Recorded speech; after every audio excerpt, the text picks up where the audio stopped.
15.000 años atrás hacía mucho frío.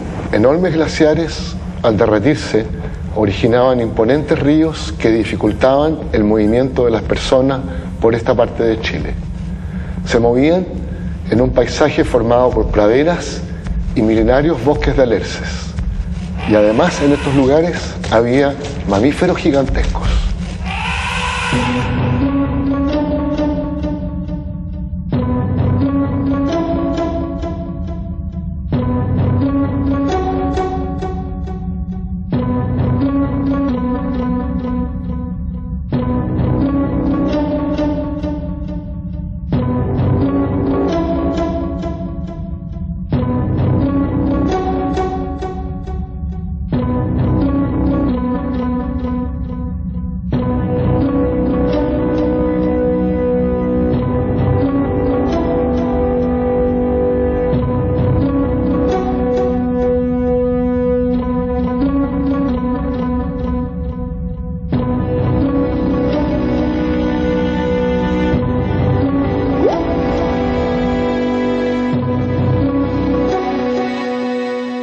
Las investigaciones de Monteverde derribaron la teoría que se denomina Clovis I, es decir, que los primeros pobladores de América pertenecen a esta cultura que ha sido ampliamente descrita en Estados Unidos de Norteamérica.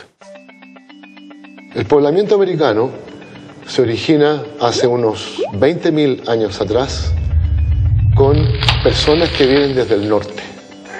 Muchas de ellas probablemente vinieron desde Asia y aprovecharon un sector que hoy día está bajo el mar para circular hacia el sur. Pilauco es un sitio contemporáneo con el sitio Monteverde.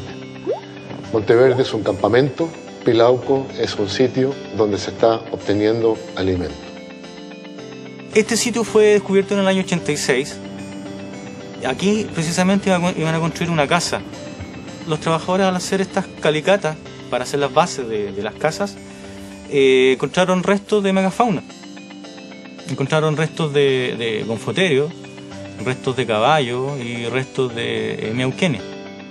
Esos huesos fueron derivados al Museo de Historia Natural de Santiago, donde fueron tratados para conservarlos, y luego fueron derivados acá al Museo Histórico Municipal, donde se encuentran actualmente. Este hallazgo, que si bien fue en los años 80, causó mucho revuelo en la ciudad de Osorno. Ya muchos se entusiasmaron con esta aventura de tener un hallazgo de este tipo en la ciudad. Sin embargo, ese entusiasmo fue inicial y lo siguieron al menos 20 años de olvido. 20 años en que nadie se acordó jamás de que ahí existía una ventana que se podía abrir y mirar al pasado de esta ciudad, a un pasado de la prehistoria. Jamás se hizo una investigación seria en este sitio, ni tampoco se trabajó con los huesos, hasta que en el año 2004 en la Universidad Austral el doctor Mario Pino estaba formando un grupo de gente interesada en la paleontología y tenía estos fósiles.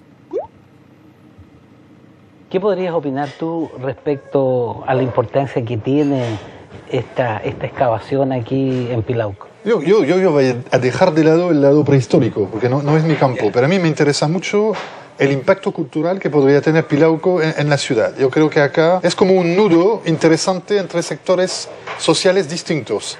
Es un nudo entre la ciudad urbana y la ciudad casi rural, el fin de esta ciudad. Está situado en el centro de lo que es el parque del Río Damas, que está en reconstitución total, con equipamientos colectivos bastante importantes. Y yo creo que además es una manera cultural de ver la ciudad de manera distinta. Y uno dice que había eventualmente hombres hace 25.000 años, eso permite relativizar la importancia de grupos humanos que llegan al siglo XIX. No minimizarla, pero relativizarla. Yo creo que da un sentido histórico profundo a la ciudad. Le da una relevancia a nivel nacional o internacional, que no tiene por la colonización alemana, porque hay 50, 60 ciudades en el sur del continente que tienen origen con los alemanes, por lo tanto no es muy original. Pero acá yo creo que la gran diferencia con Monteverde es que Monteverde es un lugar perdido, que se perdió, de hecho, concretamente, porque no hay ninguna ciudad al lado. No hubo un proyecto, no hubo una comunidad que se encargó de apropiarse de eso. Yo desearía ver Osorno apropiarse de este lugar y hacerlo parte de su propia cultura. Elementos como Pilauco pueden participar de esta evolución, a la condición de que la población se apropie de eso.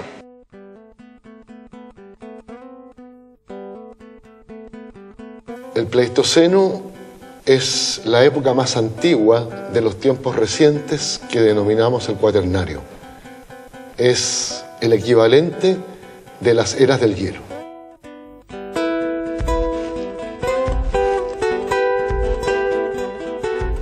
El gonfoterio es un pariente de los mamuts y de los mastodontes y de los elefantes actuales.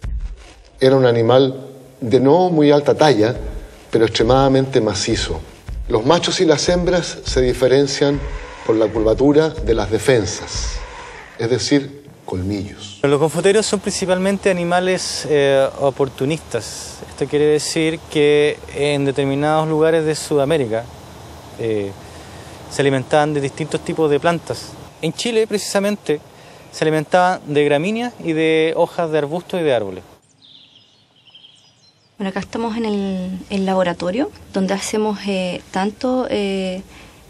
almacenamos las muestras como hacemos la conservación. Podemos encontrar rasgos de los animales antiguos, como son sus huellas o sus nidos, o bien podemos encontrar los cuerpos, ¿verdad? Que los fósiles más conocidos son los que son hueso. Tienen una fecha, los más antiguos de 13.000 años, los más jóvenes de 11.000.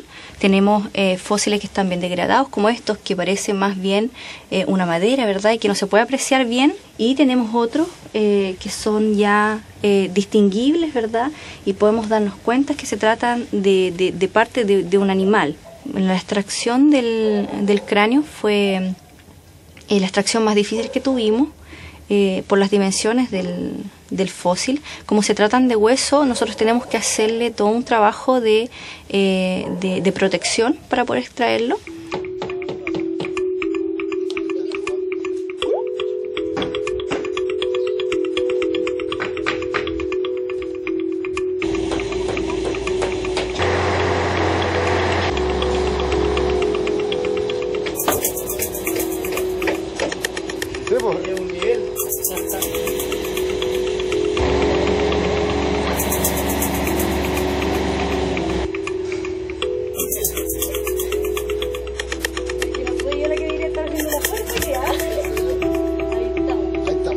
Lo que podemos observar es que tenemos un cráneo que está fragmentado, está roto a la altura de las mejillas y podemos ver la frente del animal, y este orificio es la fosa nasal de donde sale la trompa del gonfoterio.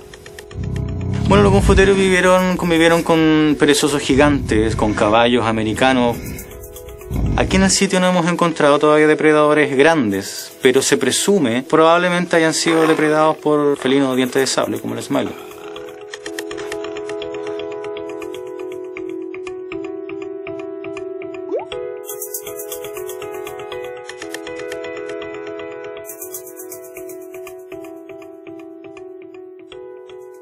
Aunque parezca extraño, estamos en la Universidad Austral de Chile. La universidad es más que sus campus, más que sus profesores, sus alumnos, sus administrativos. Es también esta casa que nos contiene y que es nuestro laboratorio, nuestro lugar de trabajo en terreno. Esta casa está ubicada al lado del sitio y nos permite entonces tener una serie de facilidades. Es nuestro campamento, pero bajo 4 paredes. Aquí no tan solo uno hace cosas referente al campo de la ciencia que uno maneja, sino aquí somos carpinteros, somos albañiles, somos enfierradores. Aquí hay que hacer de todo, es un trabajo súper completo, porque si en algún momento uno necesita construir algo para sacar un determinado hueso que es muy pesado, hay que construirlo. El profe Mario siempre intenta de una u otra manera llevarnos hacia la paleontología. Y surgió la posibilidad, cuando yo estaba haciendo mi seminario de investigación en geociencia, surgió la oportunidad de venir acá.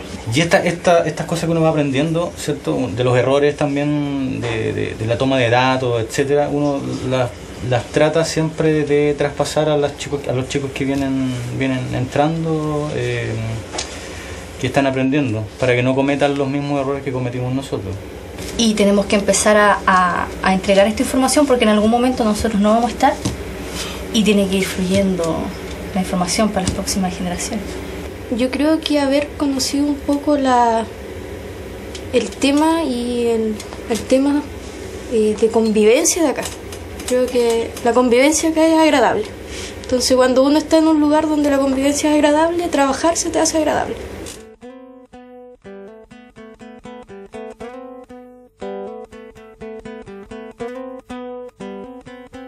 ¿Cómo llegamos aquí? Porque están los primeros humanos en Sudamérica también en este periodo.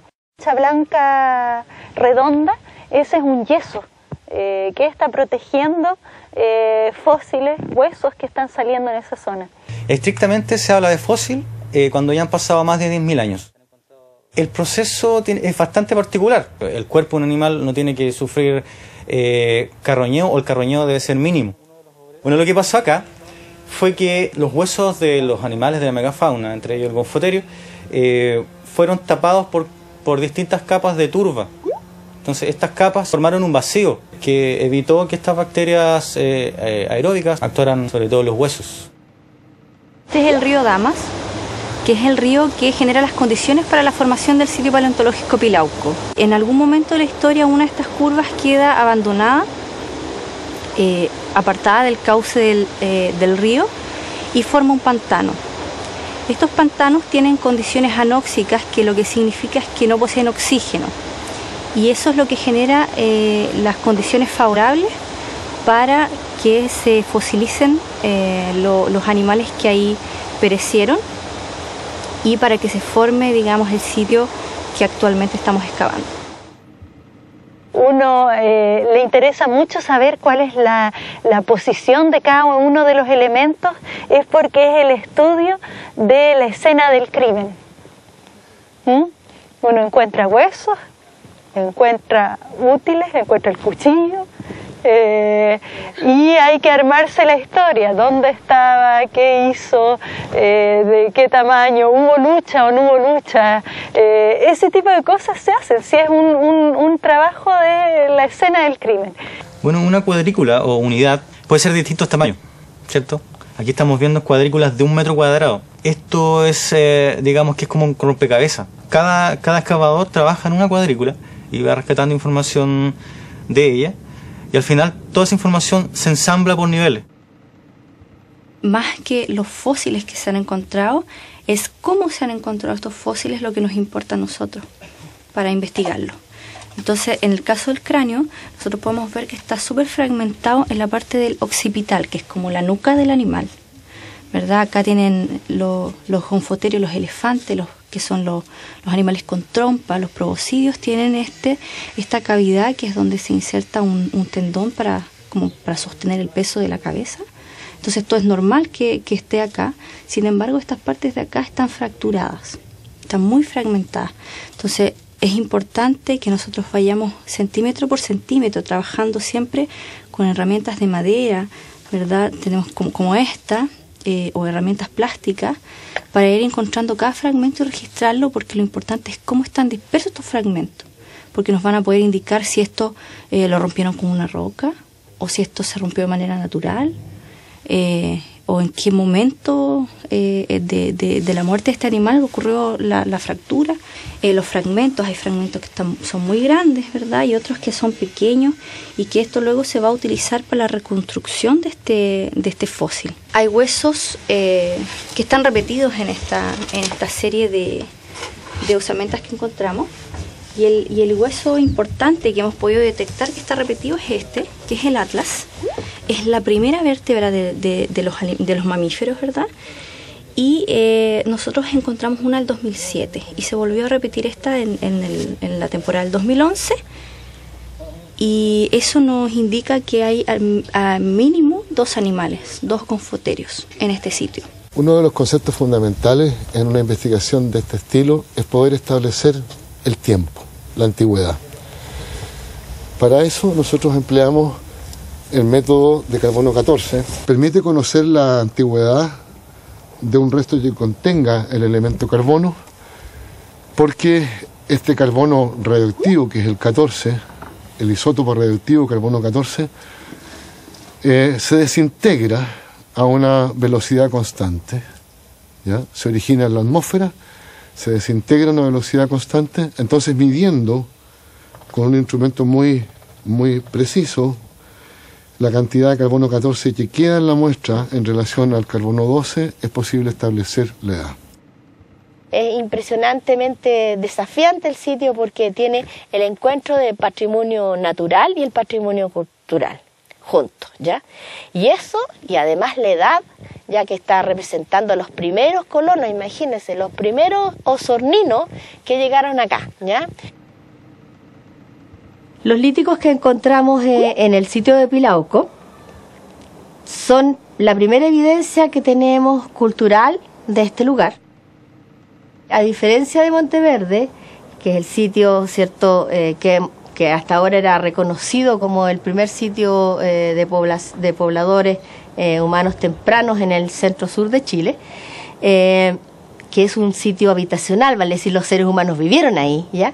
Acá nadie puede vivir en un pantano, por lo tanto, al parecer los seres humanos vinieron a trabajar acá, a reducir restos de fauna. Este es un sitio importantísimo porque es fundamentalmente paleontológico, pero además la relación que tiene acá con la arqueología es que estos pequeños iniciales indicios que tenemos culturales hace que el agente humano esté también presente en ese momento en que se formó el sitio, en ese momento en que estaban probablemente la fauna, ¿cierto?, pleistocénica, estaba viva y ellos estaban haciendo algo, los seres humanos, con esa fauna. Estos son algunos de los artefactos que acabamos de encontrar del sitio de Pilauco. En el caso de este es un raspador unifacial, que toda esta cara fue trabajada con retoques. Esta otra es una lasca apuntada que tiene un sector distal en forma de punta, probablemente para hendir, para hacer alguna perforación. Y esta pequeñita, que es la obsidiana, probablemente esta sea parte de una pieza más grande. Permite decirnos que ellos nuevamente estaban seleccionando recursos de roca, digamos, buenas para hacer herramientas. Con la parte arqueológica también se abre toda una beta nueva del sitio Pilauco. ¿Qué estaban haciendo estos seres humanos ahí? ¿Cómo estaban trabajando? ¿Qué tecnologías traían en esa época? No sabemos mucho sobre las tecnologías. Va a permitir desarrollar un área que tiene que ver con toda esa arqueología experimental la cual tenemos que hacer. O sea, hay que hacer sobre los mismos materiales, hay que buscar materiales y hay que hacer herramientas y usarlas sobre determinados, por ejemplo, sobre hueso, sobre madera, sobre carne, ¿ya? Y a partir de eso después comparar las huellas con estos artefactos que son reales. Como un producto del desarrollo de la paleontología social surge un foco de intereses económicos, el turismo de intereses especiales. En Argentina, los paleontólogos y sus investigaciones han originado una serie de museos locales y sitios donde se están excavando dinosaurios. En este caso, esta ciencia ha aportado fundamentalmente al desarrollo del turismo de intereses especiales. En este caso, personas fuertemente interesadas en paleontología.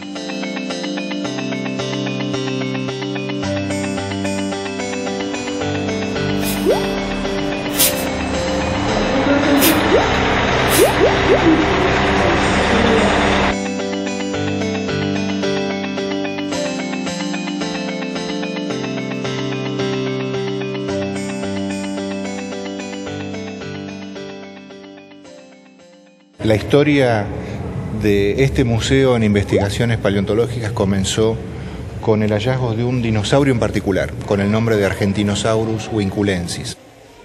Se rescataron un número importante de elementos, permitieron el reconocimiento de una especie no registrada hasta ese momento de dinosaurios que justificó la nominación científica de esta especie como Argentinosaurus winculensis.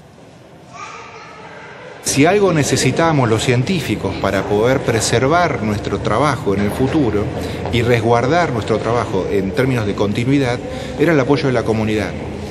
Y el apoyo de la comunidad se transforma justamente de esa manera, es decir, por esto este museo ha sobrevivido durante tantos años de devenires políticos y cambios de administración. Las investigaciones paleontológicas en Neuquén hace rato que han dejado de ser notas de color. Forman parte de la actividad social de la provincia. Existieron personas que entendieron que la actividad científica tiene que ser financiada por el Estado y que de esa manera hay una democratización de la información, una democratización del acceso a la información y a su vez la comunidad lo recibe de una manera mucho más directa, mucho más fresca. Estamos en las orillas del lago Barriales, acercándonos a un sitio que es un museo de sitio denominado Proyecto Dino, que es parte de un circuito de museos relacionados con hallazgos de dinosaurios. En este lugar recibimos visitas de gente de todo el mundo. Este animal está hecho de yeso, ¿sí? Y nos sirve para mostrar las partes que tiene un dinosaurio. Esta es la megaragna. Esta es un poco más antigua, tiene 350 millones de años de antigüedad y la original fue encontrada en San Juan.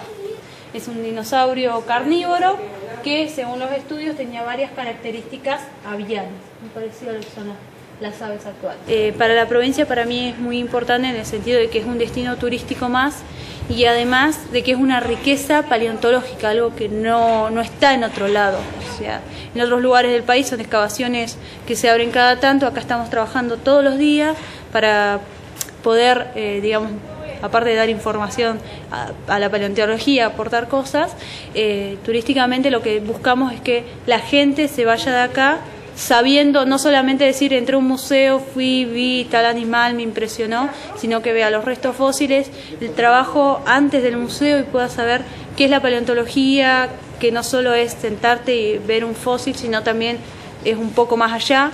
Esa es la idea del lugar, sin mostrarle todo a la gente. Este herbívoro, para dar una comparación, este es un herbívoro, bueno, no es un mamífero, este es un herbívoro actual para los chicos, ¿ven? Y este es un herbívoro de antes. Una de las principales diferencias entre la mayor parte de los museos paleontológicos y estas situaciones en Argentina es que estamos viendo originales, ¿ya? Y eso tiene un valor enorme, o sea, no es lo mismo ver una réplica en plástico, aunque esté muy bien hecha, porque las personas quieren ver originales, o sea, quieren sentir la sensación de que están viendo un hueso que es absolutamente el original. Hace 2 o 3 años se abrieron las carreras no solo de geología, sino en la Universidad del Comahue se abrió la carrera de paleontología y es muy importante no solo la cuenca de Neuquén, sino este lugar para mostrar en cuanto a paleontología los restos que se han encontrado y que la gente vea, que los chicos puedan ver y saber. Aun cuando las edades son muy distintas entre este yacimiento con dinosaurios y Pilauco, muchas veces los procesos son similares. Aquí en este caso están excavando los fósiles en un lecho de un río y hay un sedimento basal arenoso. Después hay una zona que tiene un color verdoso que demuestra un cierto grado de oxigenación y una arenisca con fango muy laminada que significa agua muy tranquila, moviéndose muy suavemente, donde está la mayor parte de los fósiles. Y eso es parecido con Pilauco, que también había primero un río y luego un pantano, y entonces hay cierto grado de similitud a pesar de la distancia geográfica y de la distancia temporal. Obviamente hay un proyecto de desarrollo provincial atrás de todo esto, que también surgió por la lectura que ha hecho el gobierno de las provincias respecto al impacto que tenía este tipo de actividad en la comunidad.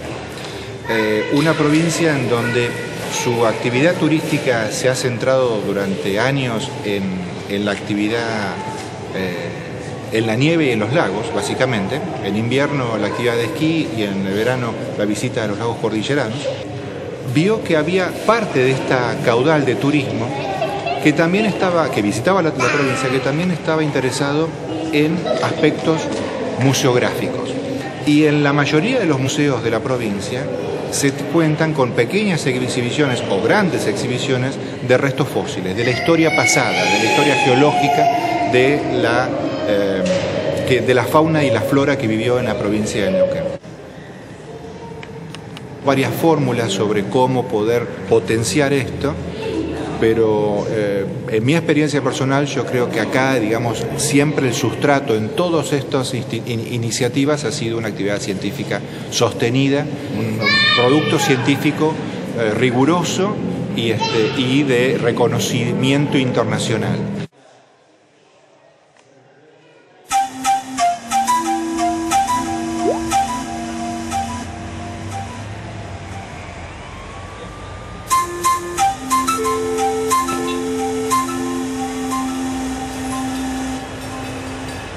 Este parque viene conformándose hace varios años atrás de un esfuerzo que ha hecho el municipio de Osorno por revitalizar un área que estaba bastante abandonada en el tiempo. Y hemos logrado armar una infraestructura de tal forma que sea acogedora para toda la comunidad. Y esto ha causado un impacto importante, no solamente para la gente de Osorno, sino que también para mucha gente que viene de otras partes. Los turistas que vienen a Osorno pueden pasar a ver, ¿cierto?, que estas réplicas de animales existieron acá, estuvieron aquí. Son todas cosas maravillosas que han sucedido para Osorno.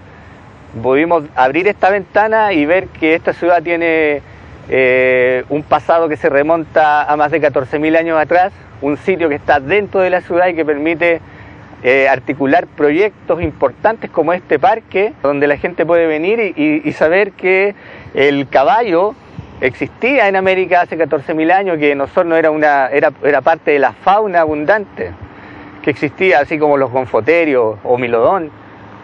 Y todo lo que hemos estado descubriendo se va a ir poniendo en escena en este parque. Pensamos, ¿cierto?, seguir recreando imágenes de nuevas figuras que se han encontrado, de nuevos animales. Vamos a replicar en este parque una familia de cazadores con su vivienda.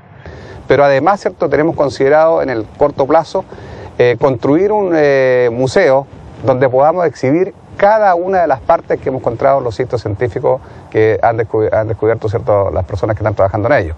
Para poder llevar a cabo un museo de sitio acá en Pilauco, primero se requiere una decisión política a nivel comunal y regional. En segundo lugar, me imagino que, dadas las condiciones climáticas del sur de Chile, es necesario techar. Para facilitar el acceso de los turistas, pasarelas elevadas por los bordes que les permitan observar, muchas réplicas de todos los huesos puestos en posición. Y lo que es muy importante también es que tiene que haber un paleontólogo residente, porque las personas perciben la diferencia de cuando la explicación la está entregando a un guía que aprendió un guión a cuando el paleontólogo está dando explicaciones desde la ciencia.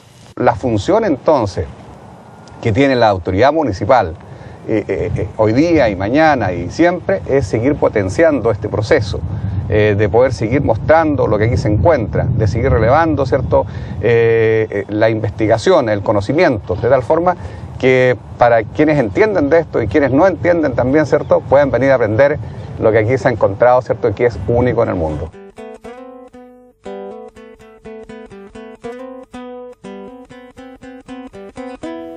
Miremos los fichados carbónicos de tu pisada, Cintia.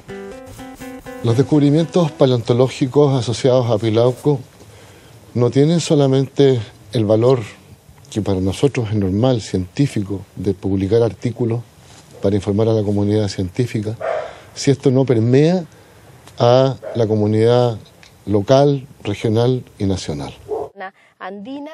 En un museo de sitio se dan todas las condiciones para que ocurra un aprendizaje muy natural, porque las personas están viendo en directo, ¿cierto?, una excavación, una investigación y sus resultados. Es muy fácil poder hacer que la comunidad se empodere de una situación, considerando aún más la importancia que tiene el hecho de que esté inserta dentro de la ciudad de Osorno. la comunidad entendería que su historia, la historia de su comunidad, no comienza ni con la llegada de la etnia mapuche, ni con la llegada de los conquistadores españoles, ni los colonos europeos, sino es una larga historia con la llegada de los primeros habitantes hace 14.600 años atrás.